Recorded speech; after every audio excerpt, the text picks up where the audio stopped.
नमस्कार. आपण पाहत आहात जनसेवा न्यूज. मी मुख्य संपादक गणेश जलवाड.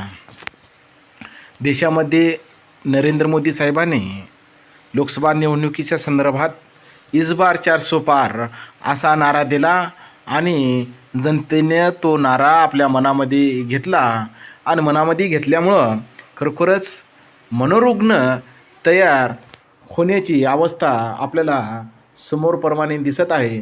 जेणेकरून हा रुग्ण सतत म्हणत आहे की इस बार 400 पार, इस बार 400 पार.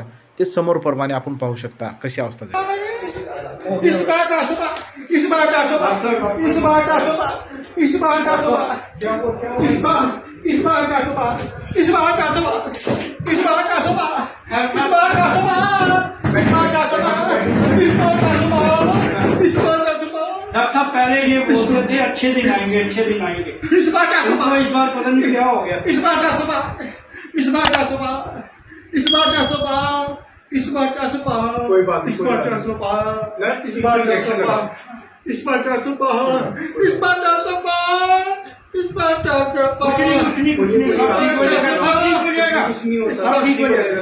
इस बार 400 पार, खरोखरच इस बार 400 अशा पार, नारे इस बार 400 पार, देण्यामध्ये इस बार 400 पार, इस हा बार रुग्ण 400 पार, इस बार 400 पार. जो बस की बस बस अच्छे दिन आ जाएंगे आपल्या आपके. मनामध्येच मोदी साहेबांना चे विचार इस बार 400 पार हा नारा खरोखरच त्यांच्या मनावर बिंबला आहे आणि जेणेकरून रोगी हा निर्माण झालेला आहे.